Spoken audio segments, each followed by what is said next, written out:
Bismillahirrahmanirrahim.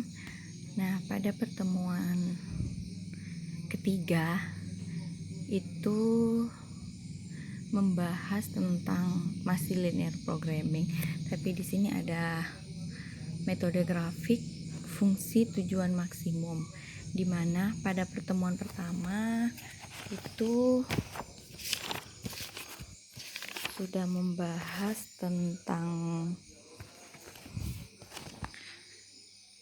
formulasi permasalahan. Nah, dan sekarang kita akan mencari fungsi tujuan maksimum.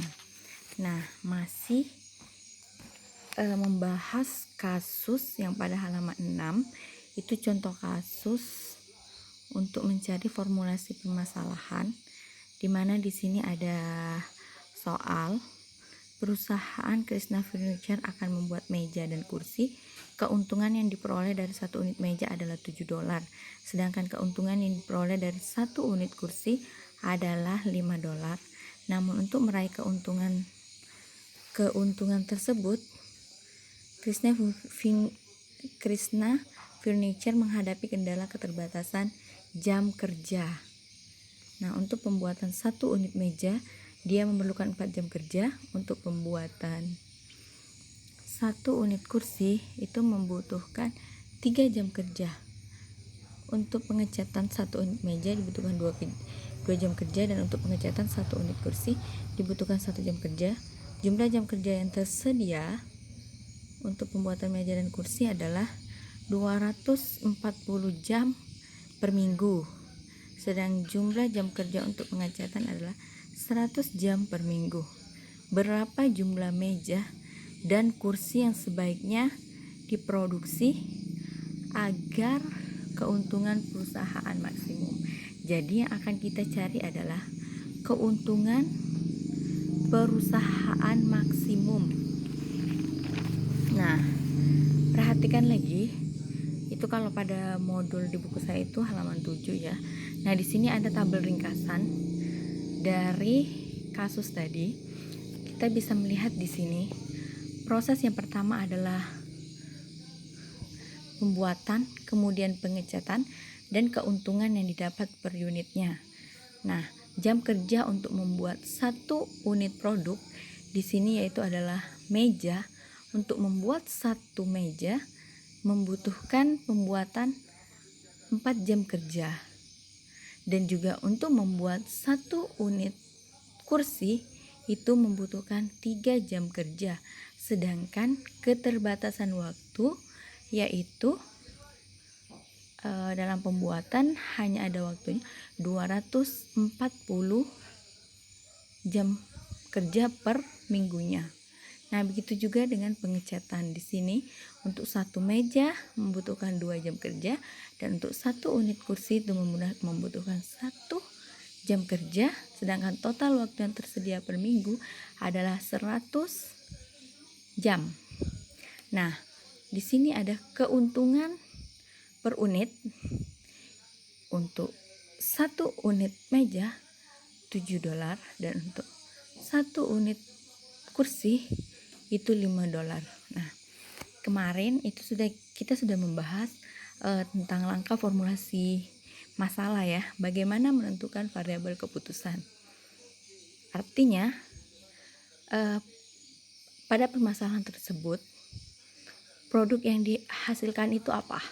Nah, di sini jelas meja dan kursi. Jadi dapat dibuat variabel keputusan, misalkan meja adalah X1 dan kursi adalah X2. Ini hanya merupakan simbol variabelnya ya, bisa diganti X dan Y atau yang lainnya. Tapi di sini dibuat meja X1 sedangkan kursi adalah X2. Oke, setelah mendapatkan variabel keputusan, langkah kedua adalah menentukan fungsi tujuan. Nah, kita bisa lihat di sini fungsi tujuan mengarahkan analisa untuk mendeteksi tujuan perumusan masalah. Menuliskan secara matematis fungsi tujuan. Tujuan perusahaan adalah maksimisasi keuntungan, Sehingga kita dapat menuliskan fungsi tujuan sebagai berikut ya. Yang ini adalah untuk mendapatkan maksimisasi keuntungan. Kita ketahui tadi bahwa keuntungan satu unit meja yaitu $7. Jadi $7 dikali jumlah meja yang akan diproduksi ditambah dengan $5, keuntungan satu unit kursi dikali jumlah kursi yang akan diproduksi. Atau secara matematis itu dapat dituliskan maksimasi Z sama dengan $7 dikali dengan X1 ditambah $5 dikali X2, atau keuntungan dari jumlah meja yang diperoleh ditambah keuntungan satu unit kursi dikalikan dengan jumlah kursi yang akan diproduksi. Nah, setelah kita dapat menentukan fungsi tujuan, langkah ketiga adalah menentukan fungsi kendala. Fungsi kendala untuk mengetahui sumber daya yang tersedia dan permintaan atas sumber daya tersebut. Langsung ada.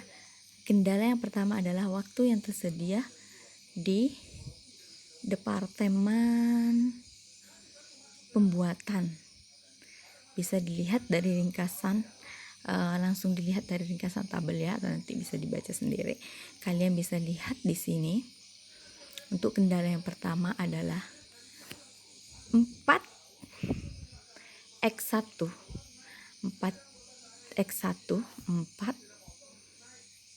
x1 ditambah dengan 3x2 lebih kecil sama dengan total waktu yang tersedia 240 jam. Jadi ini adalah variabel pertama ditambahkan dengan variabel yang kedua dikalikan dengan proses pembuatan,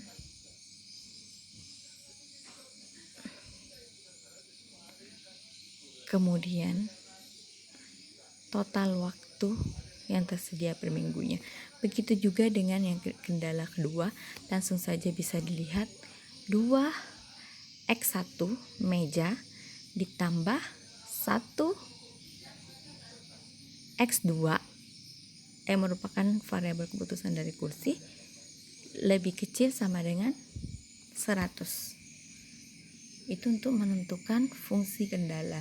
Nah, kemudian menentukan syarat non negatif. Di sini juga sudah dijelaskan bahwa salah satu syarat yang harus dipenuhi dalam linear programming adalah asumsi nilai X1 dan X2 tidak negatif. Artinya bahwa jika tidak negatif, nilai X1 lebih besar sama dengan 0, X2 lebih besar sama dengan 0, jumlah kursi yang diproduksi adalah lebih besar atau sama dengan 0, tidak bisa lebih kecil, karena itu akan berarti negatif. Nah, formulasi permasalahan secara lengkap. Yang ini sih formulasi yang ini yang tadi menentukan variabel keputusan, kemudian fungsi tujuan, fungsi kendala, dan juga syarat non negatif. Ini sudah kalian buat pada tugas ya, dan itu tugasnya alhamdulillah sudah benar. Nah, ini baru batas formulasi permasalahan sesuai dengan tugas yang pertama. Namun kalau kita lihat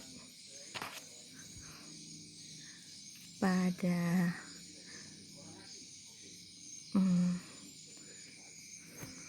perintah selanjutnya, berapa jumlah meja dan kursi yang sebaiknya diproduksi agar keuntungan perusahaan maksimum. Nah, kita lanjut ke fungsi tujuan maksimum. Ini langsung saja, ini bisa kalian baca ya. Kemudian langsung saja ke Contoh soal kasus perusahaan Krishna Furniture.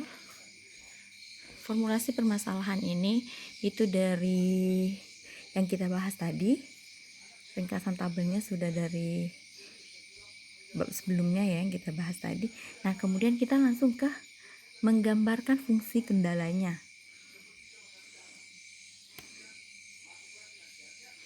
Untuk menggambarkan kendala pertama secara grafik, kita harus merubah tanda pertidaksamaan menjadi tanda persamaan sebagai berikut. Nah, sebelumnya kalian bisa baca dulu di sini. Penyelesaian masalah program linear dengan menggunakan metode grafis pada umumnya mengikuti langkah-langkah sebagai berikut. Merumuskan masalah asli menjadi model matematika, yaitu mempunyai fungsi tujuan, fungsi kendala, syarat ikatan non-negatif. Kemudian yang kedua adalah kendala-kendala yang ada di gambar hingga dapat diperoleh daerah penyelesaian. Daerah yang memenuhi kendala atau wilayah kelayakan yang titik-titik sudutnya diketahui dengan jelas. Kemudian yang ketiga, nilai fungsi sasaran atau fungsi tujuan dihitung di setiap titik sudut daerah penyelesaian. Dipilih nilai yang sesuai dengan fungsi tujuan. Kalau memaksimumkan berarti yang nilainya terbesar dan sebaliknya. Jawaban soal asli sudah diperoleh. Catatan, metode grafik hanya dapat digunakan dalam pembaca masalah program linear yang berdimensi 2 kali N atau M kali N karena keterbatasan kemampuan satu grafik dalam menyampaikan sesuatu. Kita lanjut ya. Nah, yang kedua setelah formulasi permasalahan itu adalah untuk menggambarkan fungsi kendala. Dan di sini juga bisa diperhatikan untuk menggambarkan kendala pertama secara grafik, kita harus merubah tanda pertidaksamaan menjadi tanda persamaan. Jadi kalau kalian perhatikan yang tadi dari sini fungsi kendala, kalian bisa lihat fungsi kendala pertama atau di departemen pembuatan itu adalah 4x1 ditambah 3x2 lebih kecil sama dengan 240. Nah, di sini ada keterangan kita harus merubah tanda pertidaksamaan menjadi tanda persamaan untuk menggambarkan kendala pertama secara grafik. Maka jadilah 4x1 ditambah 3x2 sama dengan 240. Nah, kendala ini akan memotong salah satu atau kedua sumbu. Sebagaimana halnya yang sudah kita pelajari dalam aljabar, bahwa untuk menggambarkan fungsi linear yang tidak lain merupakan garis lurus, maka kita tidak akan mencari titik potong garis tersebut dengan kedua sumbu. Suatu garis akan memotong di sini ya. Suatu garis akan memotong salah satu sumbu apabila nilai variabel yang lain sama dengan 0. Artinya untuk memotong salah satu sumbu, salah satu variabel itu harus 0.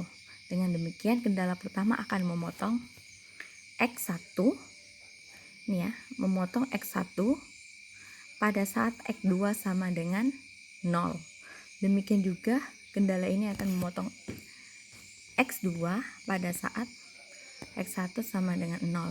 Nah, kita perhatikan di sini kendala 1 yang tadi sudah menggambarkan fungsi kendala yang sudah secara grafik, sudah dibuat persamaan. Memotong 4x1 ditambah 3x2 sama dengan 240, memotong sumbu x1 pada saat x2 sama dengan 0. Jadi memotong sumbu x1 pada saat x2 sama dengan 0. Nah, kita bisa lihat di sini 4x1 sama dengan 0, 240, memotong sumbu x1 pada saat x1 X2 sama dengan 0. Contoh yang ini ya, contoh yang tadi itu akan kita perhatikan. 4x1 sama dengan 0 sama dengan 240, kemudian x1 sama dengan 240 dibagi 4, x1 sama dengan 60. Nah, kita buat di sini x2-nya itu 0. Maka kita masukkan di sini 4x1 ditambah 0.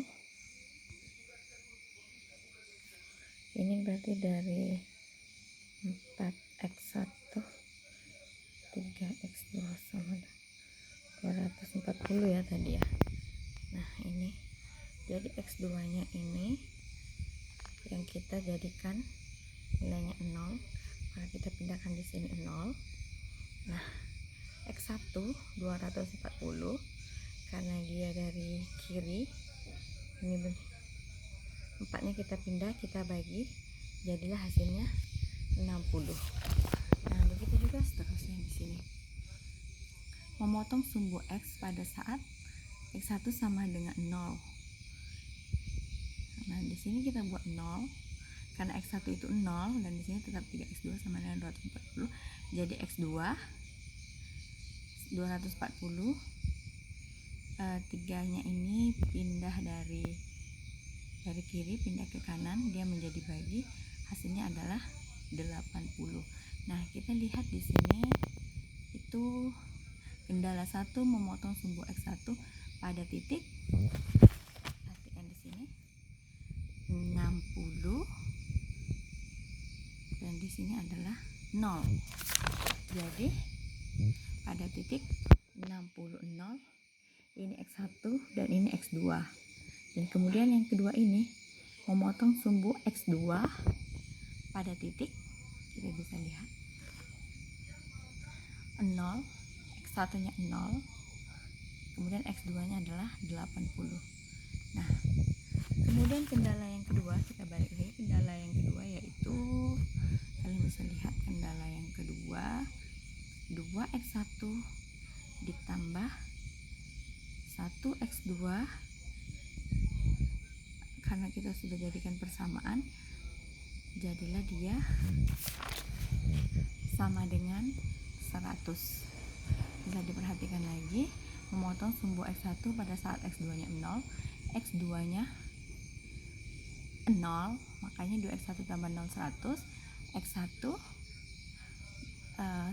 100 dibagi 2 nya dari sini ya, ditarik ke sini bagi, jadi x1 50. Kemudian memotong sumbu x2 pada saat x1 nya 0, kalian bisa lihat 0 ditambah x2 100, artinya x2 nya sama dengan 100. Nah, kita kembali ke kendala kedua, memotong sumbu x1 pada titik 50 0 x1 x2 dan memotong sumbu x2 pada titik 0 100.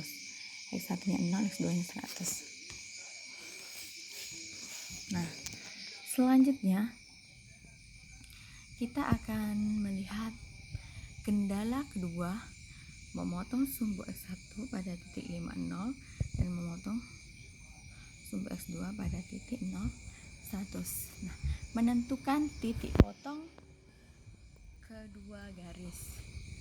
Menentukan titik potong dari kedua garis. Titik potong kedua kendala bisa dicari dengan cara substitusi atau eliminasi. Nah, kalau kalian masih mengingat apa itu substitusi dan eliminasi, itu pada metode matematika ya. Kalau substitusi ini memasukkan persamaan ke persamaan lainnya, eliminasi menghilangkan variabel satu dari variabel lainnya. Nah, kita bisa dilihat di sini. kendala kedua, kalian perhatikan kendala kedua yang ini. 2x1 ditambah 1x2 itu sama dengan 100. Nah, ini harus disederhanakan karena kita memilih, sebenarnya di sini mau disederhanakan yang mana aja bisa, tapi kita cari yang paling sederhana ya. Di sini kita sederhanakan aja x2-nya. Jadi x2 sama dengan 100 dikurang 2x1. Jadi yang disederhanakan adalah ini ya. Nah, kendala 1 dieliminasi ke kendala kedua. Nah, kemudian ini dari kendala yang pertama, 4x1 3x2 sama dengan 240. Nah, 4x1 ditambah 3x2 nya ini dari hasil substitusi yang ini ya. Ini x2 nya nih, ini. Nah, masukkan nilai x2 ke dalam kendala yang pertama ini. Jadi x2 3, 100 dikurang 2x1 sama dengan 240. 4x1 ditambah 3 dikali 100 yaitu 300. 3 dikali 2x1, 3 kali 2 6, 6x1 sama dengan 240. Kita langsung saja 4x1 karena dia sama-sama variabelnya x1, jadi bisa langsung dikurang ya. 4x1 dikurang 6x1 itu sama dengan min 2x1. Nah, kemudian 240 karena ini dari kirinya plus, berarti dia pindah ke kanan, itu pasti dikurang. 240 dikurang 300. Min 2x1 sama dengan min 60. x1 min 60 dibagi min 2 sama dengan 30, maka didapatlah x1. Nah, kemudian masukkan nilai x1 ke persamaan berikut. Ini cara yang disebut substitusi ya, memasukkan persamaan ke persamaan yang lainnya. Setelah kita dapatkan nilai x1, itu kita masukkan dari sini tadi. Nih. X2 sama dengan 100 dikurang 2x1. X2 sama dengan 100 dikurang 2 dikali 30 dari x1. Jadilah x2 100 kurang 60, x2 sama dengan 40. Bisa cara ini atau kalian bisa mencari cara eliminasi yang lain, dikurang kendala yang cara lain ya. Dari sini itu ada cara lain, kita mengambil cara eliminasi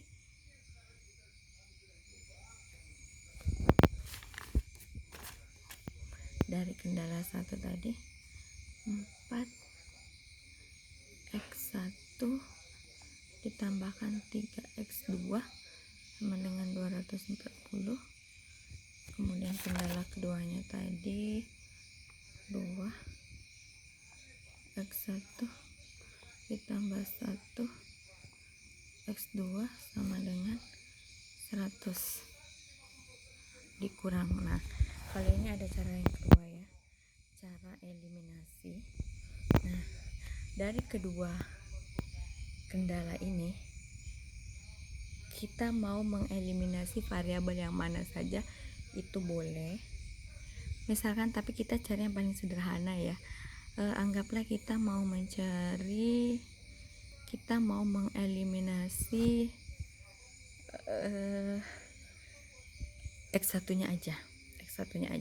Berarti kalau x1 nya yang mau dieliminasi, ini harus dikali 2 plus 1. Jadi sama aja ya, harus dikali 2. Di sini berarti 4x1 ditambah 3x2 sama dengan 240. Ini apa nih? Ini berarti 4x1 2x2 200. Nah, kita mau mengeliminasi X1, artinya kalau mau mengeliminasi X1 kita harus menyamakan dengan 4X1 karena ini adalah kurang. Jadi 4X1 dikurang 4X1 itu artinya 0 ya, sudah kita eliminasi X1.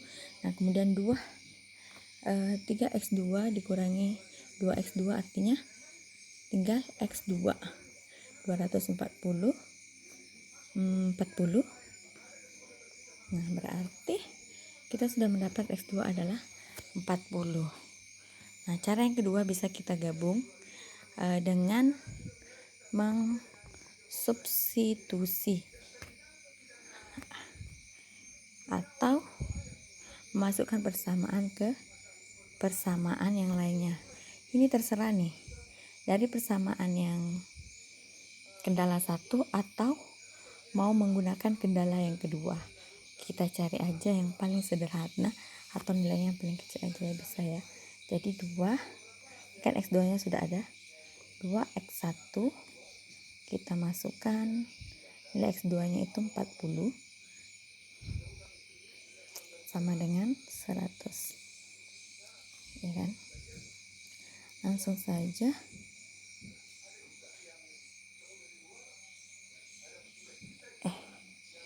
itu 2X1 ditambahkan X2 ya, 40 jadinya 100. Jadi ini adalah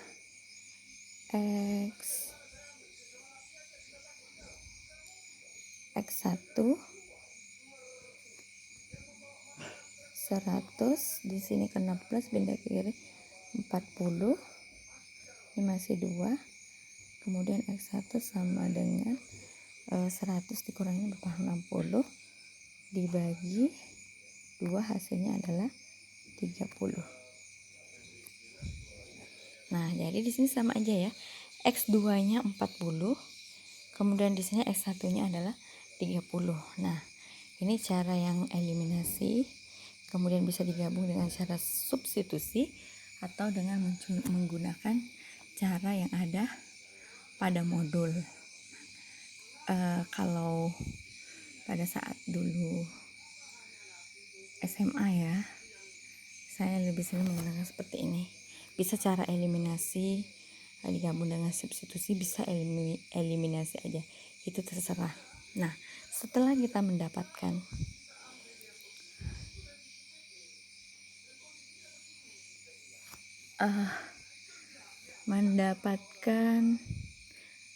kedua kendala yang akan saling berpotongan pada titik 30 40, X1 30, X2 40. Nah kemudian tanda